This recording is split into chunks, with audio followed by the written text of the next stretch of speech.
Селам алейкум, сайгыл достар. Акшам шерифлеріңіз хайырлы olsun. Медат Халилов или Курышевге хош келдіңіз. Бүгін керчектен де салқын, ама мен эминім ки субетіміз ғайет sıcak ве ғайет самими кечер. Медат бей, селам алейкум. Хош келдіңіз. Сізде насылсыңыз? Селам алейкум, сау болыңыз. İşte sübetten evvel adet üzere biz kısa bir levhadan konuşmamızı başlamak istedik. Keliniz onu bakayı, sonra ise biz başlarız.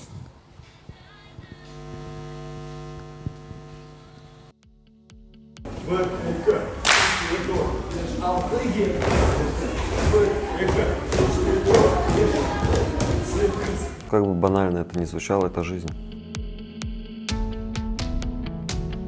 Основатель, идейный вдохновитель ансамбля «Атеш» Медат Халилов не просто ставит танцы, но и зажигает огонь в сердцах своих учеников. Его любовь к танцам своего народа, зародившаяся в детстве, стала делом жизни. В 6 лет меня в первый раз отдали на гимнастику. Занимался гимнастикой.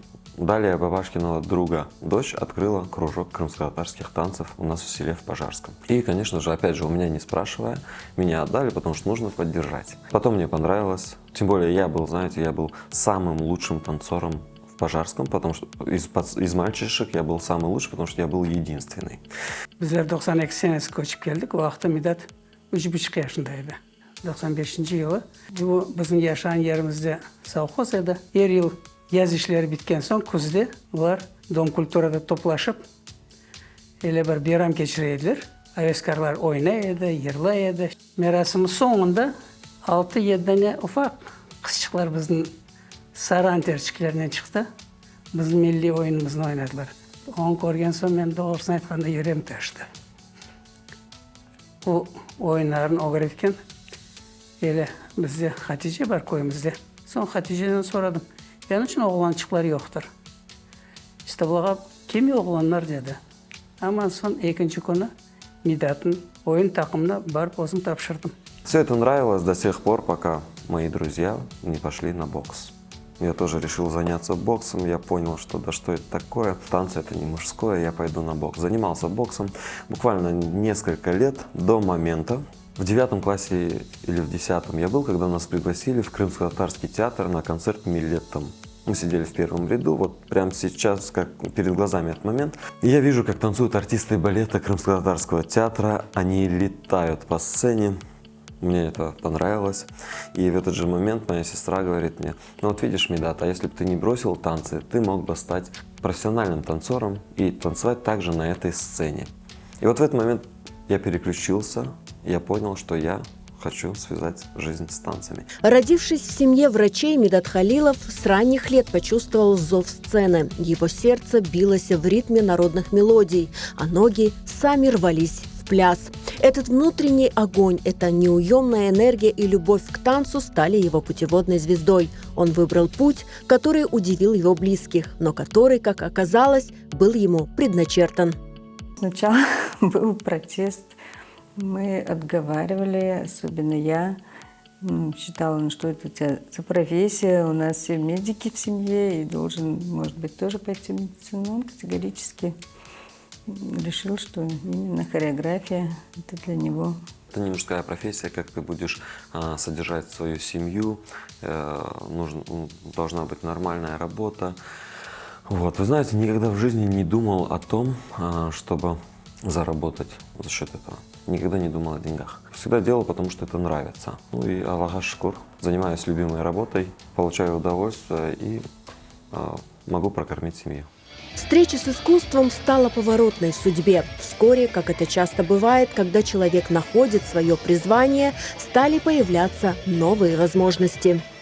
Они подходили ко мне и говорили: Медат, а ты сам не преподаешь, я бы своих детей отдал к тебе на танцы. Был один такой случай, второй, третий. Я задумался, я начал вести список тех, кто привел бы ко мне своих детей. Далее один из моих друзей приезжает с Москвы со своими детьми и хочет, чтобы его дети, пока находятся в Крыму, научились крымско-татарским танцам. Я занимаюсь с детьми на дому, И снова мне предложение. Медат, ну у тебя хорошо получается, мы можем тебе помочь, если нужно, что тебе нужно, давайте открой школу танцев. У меня очередной звоночек о том, что все-таки, наверное, нужно попробовать. Таким образом, я рискую, я пробую, я собираю афишу, выкладываем, и в надежде, что вот к молодому, неизвестному на тот момент мальчишке кто-то отдаст своих детей. На первое занятие пришло 25 человек.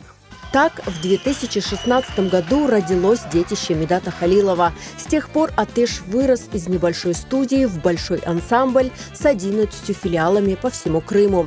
Для Медата Халилова это не просто работа, это миссия – сохранить и приумножить танцевальное наследие. Часто задают вопрос, что передает танцор за счет характера в крымско-татарском танце. Если мы возьмем танцы, которые были до депортации, во время проживания в местах депортации, после возвращения в Крым, характер у танцоров совершенно разный. И характер в крымско-татарском танце, мы показываем характер народа, но мы сейчас не можем показать характер народа, который жил раньше в Крыму. Танец меняется, танец постоянно меняется. А меняется он только потому, что мы сами меняемся. Меняется жизнь, меняется наш характер, внутренний характер. Я не могу, если нас раньше просили улыбаться на сцене, я сейчас не могу заставить улыбаться детей на сцене. Я прошу, чтобы они показали именно то, что они сейчас чувствуют.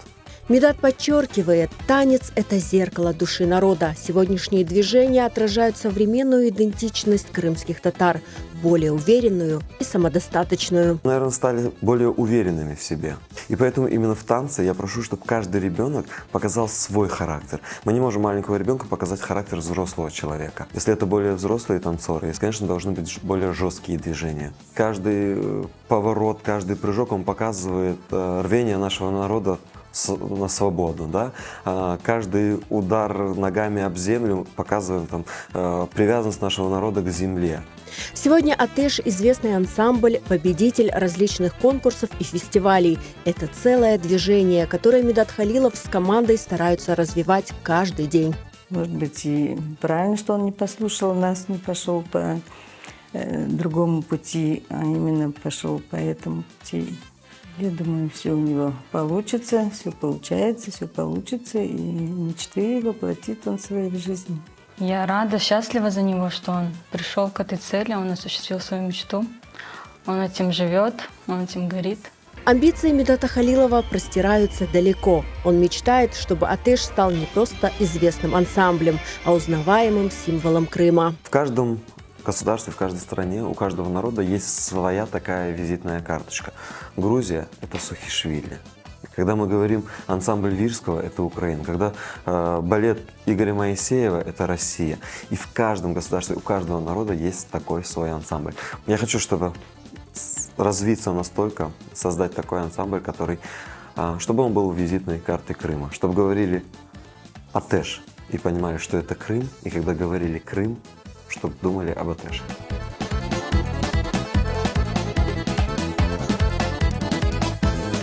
Мына бойле ве бүгін біздің арамызда Медат Бейнің ана бабасы Эльвира ханым, Сейтаблаға, сізде хош келдіңіз. Мы когда были у вас дома и общались, ваши родители, и в том числе вы, сказали, что вы были очень стеснительны, застенчивы. Как так получилось? Как вас привело, что вас привело к тому, что вы стали настолько амбициозны, как мы сегодня слышали в сюжете, и уверенно шагаете к своей цели? Я, в принципе, и сейчас очень скромный, стеснительный. Вы знаете, придется, наверное, немножко углубиться. Когда я устроился в театр, мне было 17 лет. Я был самым молодым, я был самым юным артистом. И даже будучи артистом балета, меня просили играть роли мальчиков в спектаклях. Я очень стеснялся, я не мог выйти на сцену, прочитать тот текст, который должен. И Но это все было на репетициях. Выходя на саму сцену во время выступлений, конечно же, я почему-то переключался. Я забывал, я не видел ничего перед собой. Все мои знакомые говорили, что они мне машут, что здороваются со мной. Я никого не видел. То есть тот Медат, который был в жизни, и тот Медат, который на сцене, это совершенно разные люди были. Ну а дальше, поработав в театре, увидев много концертов, городов, стран, конечно же, мы развиваемся. Общаясь с разными людьми, мы немножко меняемся. Круг общения нас тоже меняет. И последнее, наверное, что повлияло, это ансамбль. Это дети ансамбля, которые поддерживают. И когда говорю я, а мы на занятиях очень часто говорим о разном, когда я говорю и я вижу поддержку от детей, то есть я становлюсь увереннее. Я думаю, что в первую очередь это благодаря ученикам моим. И про ваших детей. Ваш ансамбль был основан в 2016 году, вам тогда было 26 лет. На сегодняшний день 11 филиалов и 1700 детей. Так ли это? Да. Браво, на самом деле. Но, знаете, бытует такое мнение, что Атеш стал больше такой, как сказать, это не только как сохранение нашей культуры, а больше как коммерческий, больше направлен на зарабатывание денег. Вы согласны с этим? Или вообще цель вашего детища в чем? Вы знаете, возможно, я тоже слышал такое, что в первую очередь это заработок. Но начнем с того, что, открывая ансамбль, первая цель была, как и было в сюжете, потому что мне предложили: Медат, если бы ты преподавал, я бы отдал своих детей. Открыл я ансамбль в первую очередь точно не ради заработка. Никогда не думал о деньгах. Я думаю, что любой человек, который занимается, неважно каким делом, если он думает о деньгах, то у него никогда ничего не получится. Если это будет ради заработка, то это обязательно будет провал. Далеко не ради денег я это начал. Да, я не скрываю. Благодаря своей работе я кормлю семью. Но, как и любой человек, неважно, где он работает он водителем, работает он врачом, либо кем бы он ни был, он должен зарабатывать. И я занимаюсь тем же. Но то, что говорят об этом, я думаю, что говорят об этом не мои друзья. Да? Это люди, скорее всего, которые, так скажем, не особо любят меня. Конкуренты? Я не считаю себя... У нас много коллективов в Крыму, крымско-татарских танцев. Мы все знаем, их очень много. Вообще вы дружите или все-таки конкуренцию вы чувствуете? Мы все общаемся, мы все дружим. И знаете, мои ученики здесь находятся, никто не даст соврать, то что я всегда говорю, что мы едем на концерт, либо на конкурс, что дети из других ансамблей — это наши друзья, наши братья. И мы должны с ними дружить, знакомиться, общаться, потому что мы занимаемся одним общим делом. Вы знаете, наверное, я бы считал всех конкурентами и не дружил бы в том случае, если бы у меня был бы маленький коллектив, у меня не хватало бы учеников, и я говорил бы, что вот в таком коллективе больше людей, вот мне бы так. Да? Зависти у меня нет ни к одному коллективу. На сегодняшний день мы самый большой коллектив. И продолжу. Когда мы едем на любой конкурс, я детям говорю: Балар, вы должны все дружить, все общаться. Но выходя на сцену, мы должны показать, что мы лучшие. Посмотрите, как... Сколько сейчас десятки известных знаменитых ансамблей, в которых занимается 200, 300, 400 детей. Это же только плюс, огромный плюс. Буквально 10 лет назад существовало 3-4 коллектива, в которых занималось около 100 детей. А сейчас танец наш крымско-татарский стал очень популярным. И я думаю, что он стал популярным не потому, что я этим занимаюсь, а потому что я и все мои коллеги, мы этот танец развиваем, мы делаем его более интересным для наших детей, для того, чтобы им хотелось заниматься именно своим танцем. Вспомним 5-6 лет назад, что было на наших свадьбах. Каждый хотел выйти и станцевать, залепить под лезгинку, под цыганку, под пакистанскую. Сейчас не так? Под что только не лепили. Сейчас в большинстве случаев это хайтарма.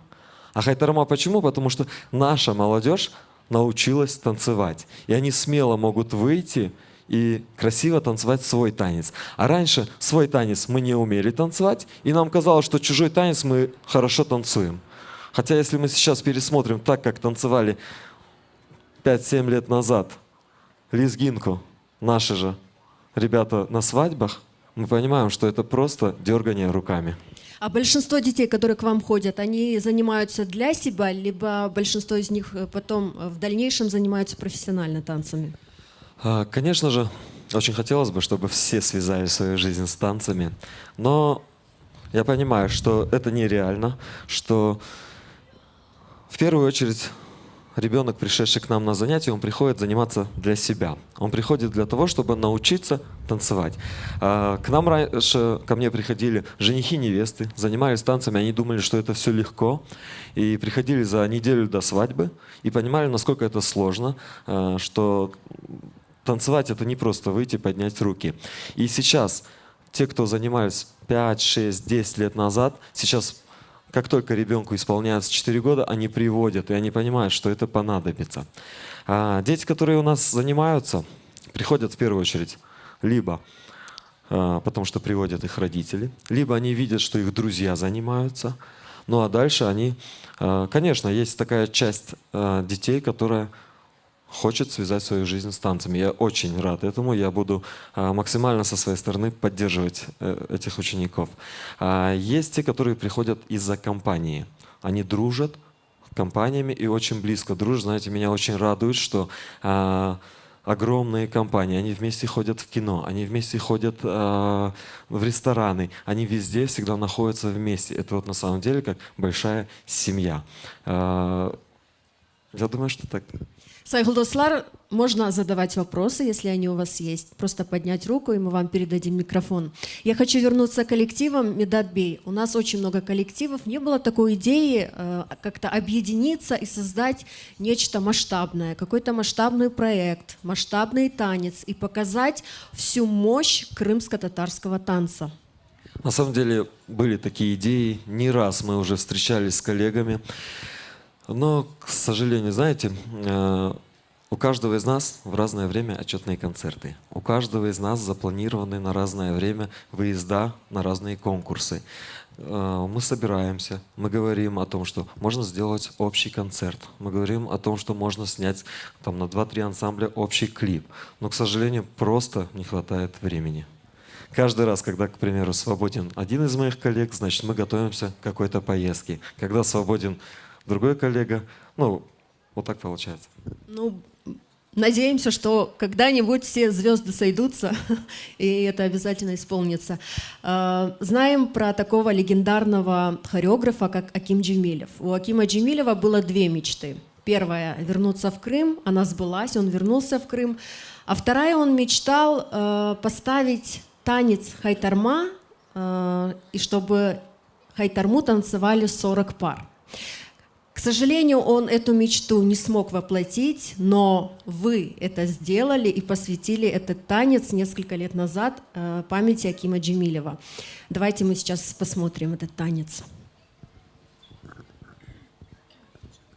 Легендарному хореографу, мечтавшему поставить танец хайтарма на 40 пар, Акиму Джемилеву от ансамбля крымско-татарского танца «Атеш» посвящается.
Машалла. Это все ваши ученики были, танцевали, машалла. Когда заходишь в офис, в главный офис ансамбля «Атеш», поражаешься количеству наград, дипломов, кубков. Вы во всех конкурсах, которые вам предлагают, участвуете, либо все-таки есть у вас тоже какой-то отбор? Нет, на самом деле, если бы мы участвовали во всех конкурсах, то мы бы не находились в этом офисе, в зале, потому что их очень много приходит предложений. Мы, конечно же, мы ездим на конкурсы к проверенным организаторам, либо смотрим в первую очередь на состав членов жюри, потому что очень важно именно после конкурса, мы же едем на конкурс для того, чтобы получить объективную оценку. И после конкурсов проходят круглые столы. И для меня очень важно услышать критику в свою сторону, понять, что мы делаем правильно, что делаем неправильно. Но опять же, никогда не совпадает мнение у членов жюри. Бывает, что 3 члена жюри, и каждый считает по-разному. Кто-то может поставить 10 баллов за этот танец, а кто-то может поставить 6 баллов. Это зависит от того, человек, который сидит в жюри, преподает он в университете культуры, либо он балетмейстер в профессиональном ансамбле, либо он работает с детьми. Каждый смотрит со своей точки зрения. То есть тот педагог, который работает в университете, он смотрит на носочки, на именно классические, как выполняют дети элементы. Тот, который работает с профессионалами, он более жесткий член жюри, который требует от детей той же отдачи, того же синхрона, той же техники, как от профессионалов. Ну а человек, который работает в ансамбле с детьми, он понимает, насколько это сложно, и он, конечно же, по-своему оценивает. Ну, если к наградам, какая самая такая дорогая для вас награда? В принципе, я думаю, что каждый конкурс для нас важен. Каждый конкурс важен, но мы очень долго шли к победе на чемпионате России по народным танцам. Мы долго готовились. В первый раз мы попали на этот чемпионат и стали вице-чемпионами России. Мы подготовились еще. Поехали снова и снова стали вице-чемпионами. И признаюсь, я никогда не спорю с членами жюри. Я всегда считаю, раз они с той стороны стола, они для того, чтобы нас оценивать. Я никогда не спорю, я никогда не доказываю свою точку зрения членам жюри. Но второй раз я был не согласен. И, вы знаете, готовясь к танцам, мы никогда не видим своих соперников. Потому что в этот момент мы заматываем пояса, одеваем халпахи, и мы находимся за кулисами, мы не видим своих соперников. А после выступления мы уже вернулись, снова вице-чемпионы. Значит, мы еще не готовы. А когда я увидел видео, я понял, что стали чемпионами, не чемпионский танец. Наши ребята были лучше, да. Знаете, наверное, в тот момент вот у меня сейчас тоже слезы на глазах, потому что танцевало 24 мальчика, я 25-й, мы все плакали. Мы все плакали, потому что не стали чемпионами России.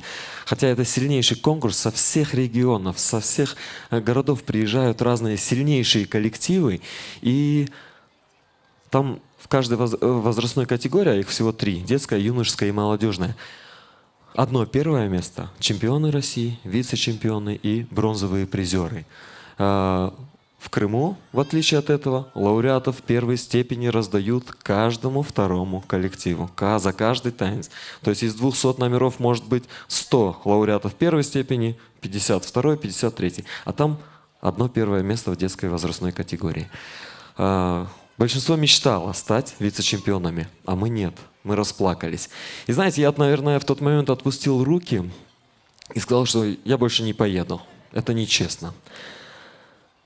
Но мои ученики, моя поддержка, моя опора, которые подошли и сказали: Медадага, давайте мы подготовимся так, чтобы быть на 2, на 3 головы выше всех, и чтобы нас не могли засудить. То есть они вас подбадривали? Да. Супер. Мы подготовились и стали чемпионами России. Я думаю, что это самая тяжелая для нас победа. Самая тяжелая. Машалла, Ардагур Алсун.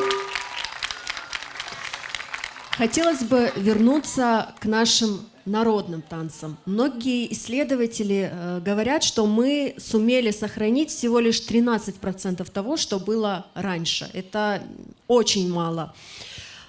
И мне кажется, что раньше будто танцы были проще, пластика была другая, характер был другой. Сейчас наши танцы более роскошнее, более красочнее. Вы с этим согласны? Почему так? Ну, в первую очередь, я думаю, потому что сам именно сценический крымско-татарский танец появился не так давно. Он не успел появиться, депортация, война, депортация. А крымско-татарский танец, он не мог развиваться. То есть он бы давно развивался, и развивали бы его те хореографы, которые танцевали в то время, те хореографы, которые работали на тот момент. Но они не могли. Их задача нашего старшего поколения была хотя бы сохранить и передать нам, за что мы им очень благодарны. Знаете, в тот момент, когда нужно было выживать в местах проживания, да, во время депортации, нужно было выживать, нужно было накормить детей, но были те люди, которые не забыли о культуре, не забыли о наших традициях, которые для нас все это сохраняли, потому что без этого мы как народ уже не существовали бы. Далее, когда встали на ноги, будь это в Средней Азии, будь это в других местах, мы возвращаемся в Крым. Наши родители возвращаются в Крым, и у них снова, в первую очередь, что? Построить дом, накормить детей, обучить детей. Очень важно было для наших родителей дать именно высшее образование своим детям. Потому что наши родители не все могли получить высшее образование. Это было очень сложно. Наши родители строили дома, кормили детей, одевали. Но снова нашлись те люди, которые снова сохранили. Я не скажу, что они просто сохраняли. Они тоже по возможности развивали. Каждый хореограф, каждый педагог, каждый что-то вносил свое. И сейчас мы живем у себя на родине. Наши родители нам выстроили дома, наши родители дали нам знания. И я думаю, что сейчас просто настал тот момент, когда мы можем заняться развитием нашего танца, развитием нашей культуры. Медатбей, мне понравилась очень ваша мысль, когда мы с вами общались. Вы сказали, что раньше в танцах люди заставляли себя, артисты заставляли себя улыбаться, тем самым они прятали вот эту вот боль, заботу за улыбками. Расскажите об этом. Как вы вот к этому пришли? Это на самом деле очень интересная мысль. Вообще, знаете, наверное, у каждого артиста стоит задача, особенно у артиста балета, у танцора, станцевать на сцене так, чтобы зритель, сидящий в зале, был уверен в том, что он встанет и сможет это сделать. Это надо настолько легко станцевать. Поэтому нас всегда заставляли улыбаться. То есть мы должны были улыбаться, красиво танцевать, чтобы когда улыбается артист на сцене, тогда улыбается и зритель в зале. Если мы, делая какой-то сложный элемент, напрягаем свое лицо, конечно, зритель тоже напрягается, начинает переживать за нас. Да.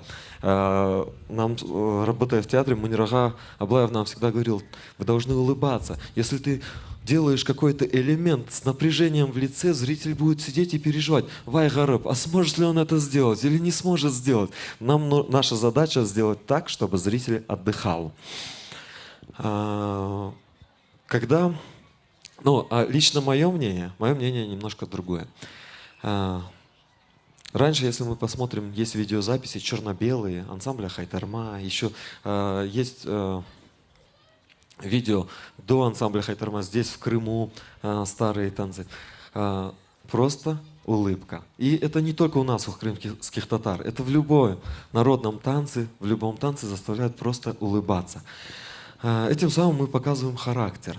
Но что мы можем показать, какой мы можем показать характер своей улыбкой? что у нас все хорошо. Нет. И я вам говорил в прошлый раз, что характер меняется от того, насколько характер в танце меняется от того, насколько меняется характер у самого народа, у человека. Если мы раньше были, знаете, я вот не согласен с тем, что мы толерантный народ. Мы уже не толерантный народ. Раньше мы улыбались, раньше мы были добры, мы пытались каждого уважить. Мы сейчас поменялись, мы немножко другие стали. Мы стали увереннее, мы стали жестче. Мы те люди, которые всегда раньше были на вторых, на третьих планах и всегда мечтали. Главное, чтобы нас не поругали. Сейчас мы сами стали теми людьми, которые могут поругать. Поэтому, танцуя, я считаю, что мужчина, зрелый, юноша, танцующий на сцене, если он будет просто с дежурной улыбкой, ну, это будет неправильно. Мы должны показать характер, насколько мы мощный народ, насколько мы жесткий народ, насколько мы народ, который может постоять за себя. Я думаю, мы стали таким народом. И поэтому на сцене мы тоже должны показывать. Мы выезжаем очень часто за пределы Крыма. Вы знаете,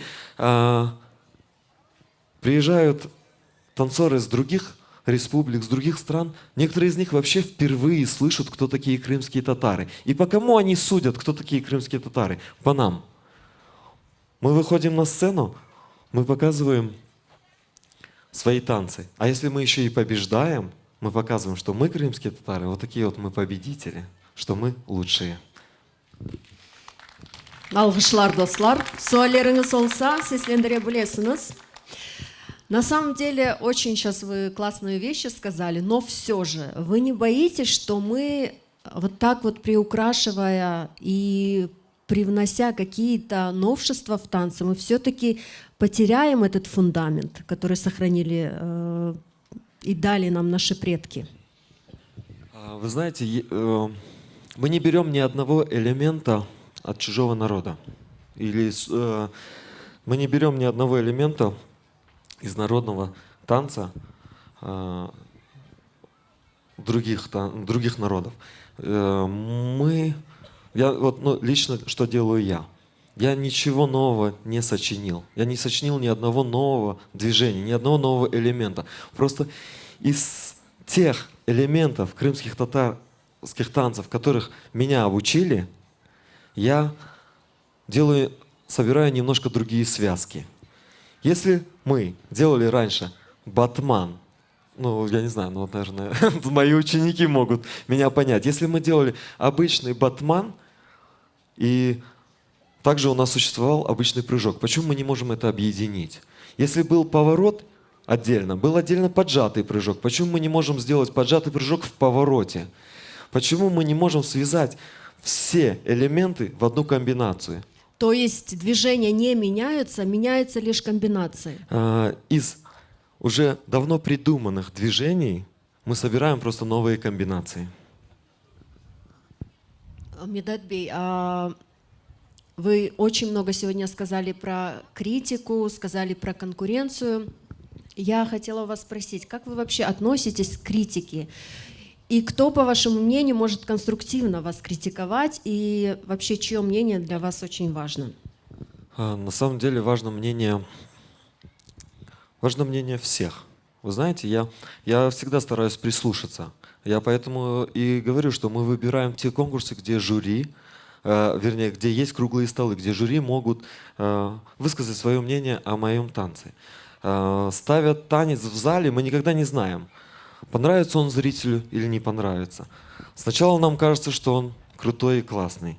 Дальше мне кажется, что он уже неинтересный.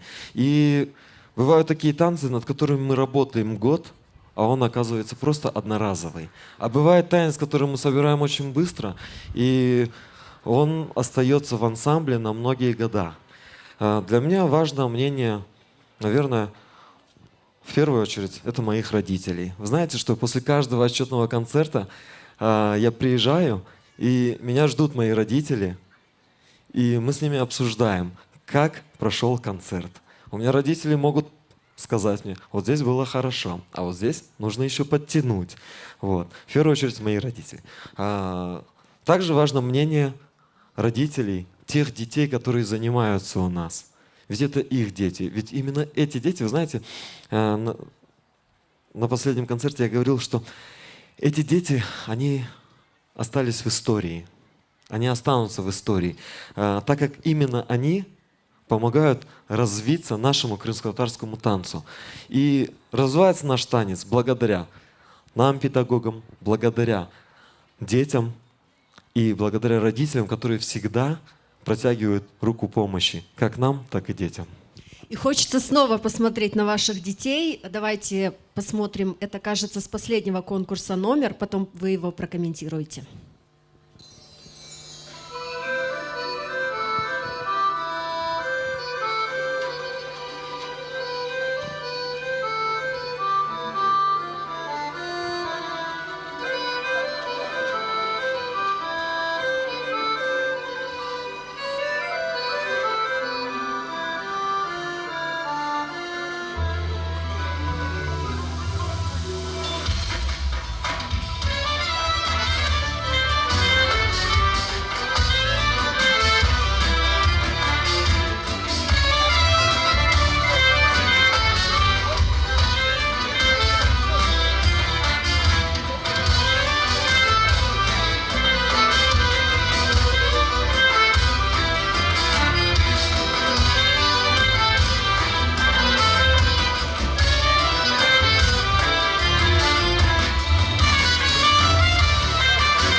Супер. Здесь сколько пар, сколько детей? 28 пар. Это именно тот танец, с которыми мы стали чемпионами России. В этом году. Да. И хочу, чтобы обратили внимание, зал кричал. В зале было максимум 10 крымских татар. Это была Москва. И на самом деле наших поддержали все пришедшие гости. Машалла. Сайгыл достар, сөйлеріңіз бар ма, жоқ ма? Ғалиба бар сөйлер, мүмкін алса микрофонны беріңіз.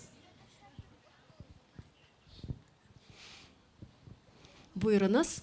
Ассаляму алейкум. Медат Уджай, хотела спросить, что вас вдохновляет на новые постановки танцев? Вот вы всегда на работе, да, и казалось бы там, где найти свободное время, насмотренность, да, какую-то развить? Салонс. Никогда заранее не готовлю, никогда не настраиваюсь. Прихожу, и вот именно с теми детьми, на кого мы ставим танец, мы вместе сочиняем, придумываем. Именно те дети, которые будут исполнять танец, именно они и вдохновляют на Машалла. тот танец. Да, бар ма сөйлер? Да, бар сөйлер. Салям алейкум. Медат, у меня такой вопрос. Я работаю с молодежью. Это ребята 16, 17, 18 лет. И мне всегда было интересно, как у тебя это получается настроить их на серьезный лад, да, потому что у них всегда какие-то заботы, всегда какие-то дела свои молодежные. Вот как у тебя получается с молодежью? Салонс. Тяжело, кажется, получается, да? Нет, на самом деле, знаете, возможно, те дети, которые только пришли на занятия, они пришли, потому что их привели родители, потому что их заставили. Те, кто занимаются в ансамбле давно, они знают, для чего они ходят. Они знают свою миссию. Они даже во время занятия, они балуются ровно до тех пор, пока не нужно встать на танец. Когда они становятся, они забывают, что они умеют баловаться, они полностью отдаются. Сагл. Сағылыңыз. Да, бар ма сөйлер? Мына бұл ерге, Лиля ханым, бұйрыңыз. Сау была. Медат Бей, ну, во-первых, просто за этот танец просто брависсимо. Это я даже не, я не знаю даже, как вопрос этот задать, потому что, ну, это профессионалы. Вы посмотрите, какая синхронность. Они даже прыгают на одинаковую высоту, мальчишки.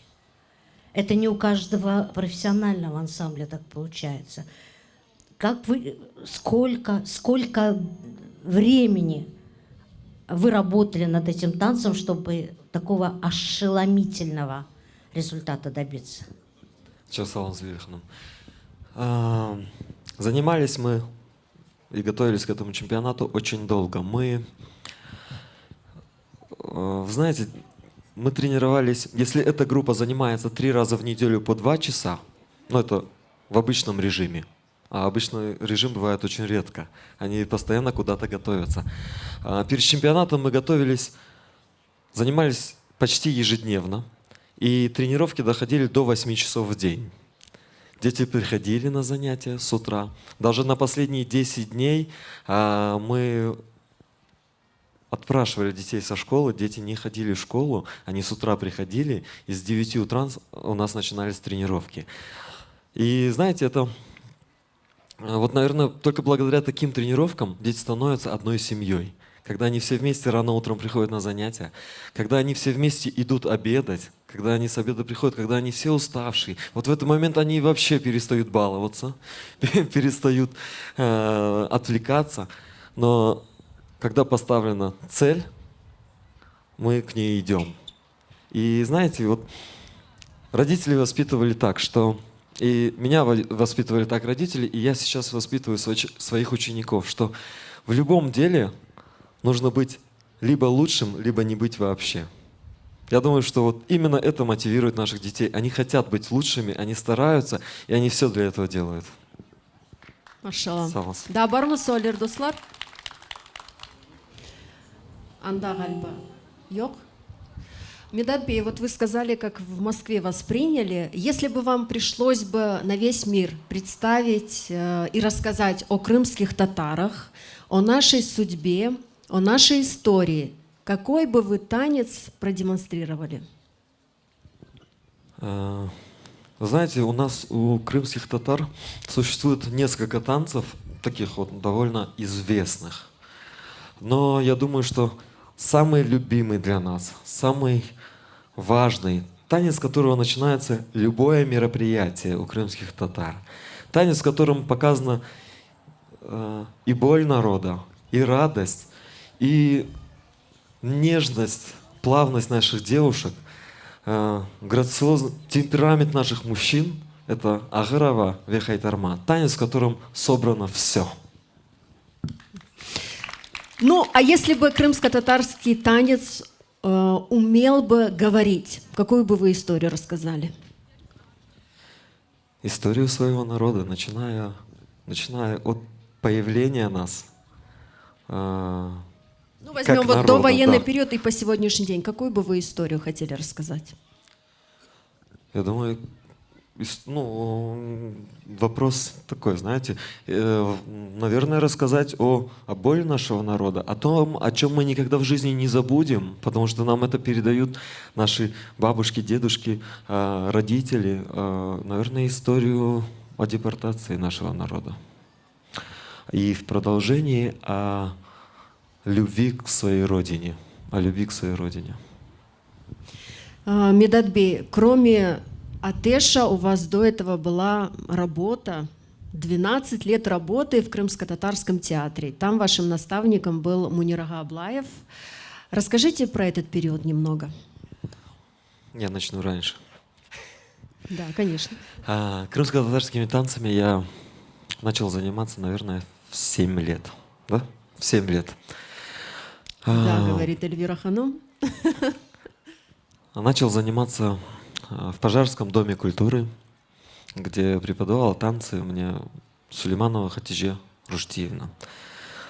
В первую очередь я хочу выразить благодарность своим родителям за то, что они меня отвели и отдали в этот кружок. Семья думаю, медиков. да. Я хочу отметить, что и Сейтаблага, и Эльвира Ханум врачи, сестра тоже медики. Да. Лишь Медатбей решил танцевать. Я думаю, что в тот момент родители точно не думали о том, что когда-то я свяжу свою жизнь с танцами. Да и я тоже. Я благодарен родителям. Я благодарен Хатиже Руштиевне Сулеймановне за то, что она привила любовь к нашему национальному, нашему народному танцу. Были моменты, когда не хотелось уже заниматься. Были моменты, когда занимался и современными, и другими народными танцами. Но вот настал момент, когда я решил связать свою жизнь с танцами, и я пришел в Крымско-татарский театр. Благодарен Белялу Шевкетовичу Белялову за то, что он со скамьи мальчика взял в театр. Я только поступил в университет культуры, да и до этого я ходил, занимался в театре. Благодарен Муниру Ага Аблаеву, который, будучи в тот момент балетмейстером, главным балетмейстером, который должен ставить танцы, не должен учить. Он занимался со мной, он обучал меня, мальчишку, который пришел со школьной скамьи. Благодарен каждому артисту балета в Крымско-татарском театре, потому что каждый из них где-то в перерыве, где-то до работы, где-то после работы подсказывали мне, как правильно, как нужно.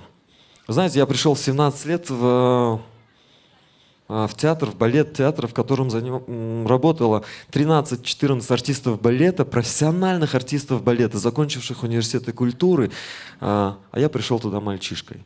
Каждый пострадал от моего прихода. Каждый из-за меня по 15-20 раз повторяли. Было сложно, но каждый терпел, помогал. Поэтому я очень благодарен Муниру Ага, благодарен каждому артисту, благодарен театру, потому что я получил огромный опыт, и я многому там научился. Да, суалер бар ма, сайыл достлар? Конечно же, пригласить основателя Атеша, педагога, хореографа к нам на встречу и не попросить его станцевать, это было бы... Поэтому очень просим, Медатбей, если можно. У вас помощники, да, сегодня будут? Халпах.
Машалла, Медат Халилов, Атеш ансамблі, сайғылы достар. Машалла ойыншыларға. Медатбей, как-то даже теплее стало, что ли? Машалла, сағылыңыз. Медатбей, на сегодняшний день в Крыму 11 филиалов ансамбля Атеш. Какие еще планы? Где планируете еще открывать, расширяться? Есть ли такие планы? Да. Отдышитесь. Отдышусь. Так, в Симферополе филиал Ахмеджит, Кезлев, Сейтлер районында бар. Кезлев, Йохтар Джанкой, Джанкойда бар. Байконлар. Ички районында. Давно не Эски танцевал. Храм. Эски Храм. Где еще Знаете, планируете? Керчь, Керчь, Ленина, бар. Войково, Первомайская, да. Пока, наверное, нет в планах открывать новые филиалы. Конечно же, хочется, чтобы в каждом уголочке Крыма у детей была возможность заниматься в каждом уголочке. Но я думаю, что сейчас немножко другие планы. Какие? Либо о планах не говорят. В следующем году 10 лет ансамблю «Атеш». Как планируете? Грандиозно. Не сомневаемся. Еще не знаю, есть некоторые идеи, но оставим это в секрете. Медатбей, çok sağ olunuz, но все же в конце нашего вечера хотелось бы спросить, какие амбиции? Мы уже слышали, что стать визитной карточкой Крыма. Все же какие цели у вашего детища «Атеш»?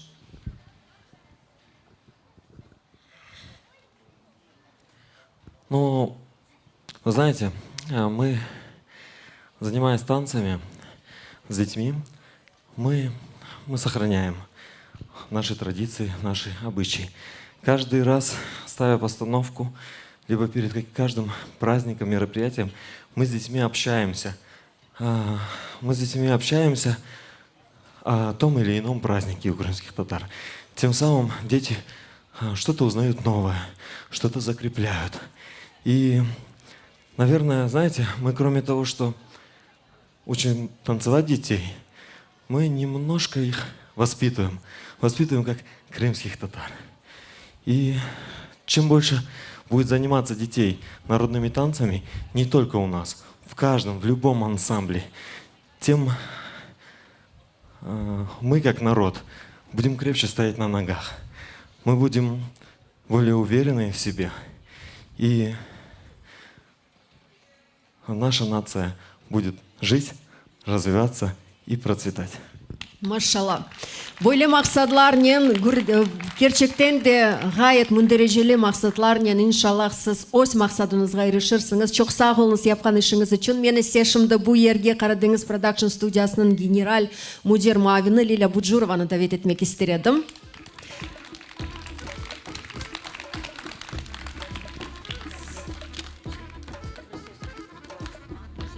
Son sizge teşekkür ederim. Медат Бей, то, что вы делаете, главное то, что вы делаете, вы сказали, мне кажется, вот сейчас. Вы воспитываете из тысяч, наверное, больше тысячи детей. 1700, Лилия Ханум. Ну, почти 2000 людей, настоящих крымских татар. Потому что танец – это наш этикет, это отношение к матери, к девушке, к жене, отношение к отцу, к мужу. Это вот та воспитанность, которая передается ритмикой, движением, выражением глаз. Танец, как и язык, в танце, как и в языке, как и в песне, душа народа. Вы с ансамблем «Атеш» дали этой душе огня. Не буду долго говорить, потому что ваш танец говорит сам за себя. Язык танца настолько крымско-татарский, что это родной язык. Он үшін сіздің ансамбльге келген балаларына тек эллері де келді, айчықлары да дерт көрмесін. Сау olunuz Лилия Ханум. Сау olun. Скажите что-нибудь.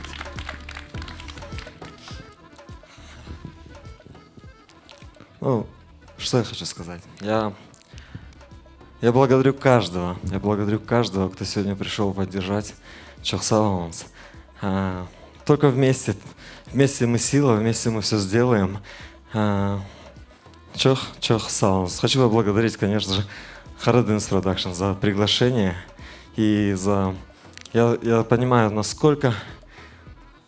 Я как никто понимаю, насколько сложно организовать любое мероприятие. Çok sağ olunuz.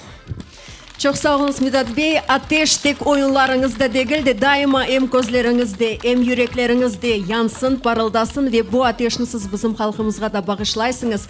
Ardı gürü olsun, galibeler olsun ve en esası büyükten büyük sanalarda halkını kuvandırmağa devam etiniz. Sağ olunuz. Медат Халилов, saygılı dostlar. Келгениңиз үчүн сизге да тешеккүрлөр билдиребиз. Хайырлы акшамдар сайгыл достлар. Онлайн шекилинде bizlerni seyretken seyircilerimizge de sıcak selamlarımızı yollaymiz. Siz de bizlerden olganınız için teşekkürler bildiremiz. Görüşkence.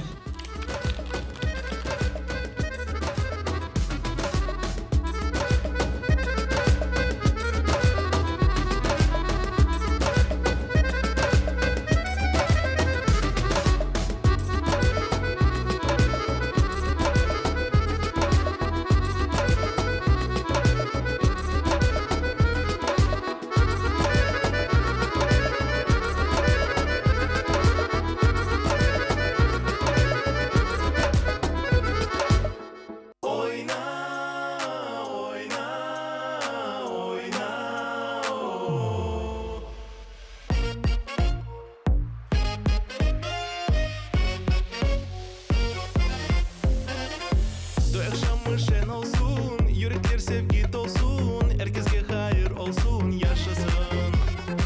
Yaşasın milli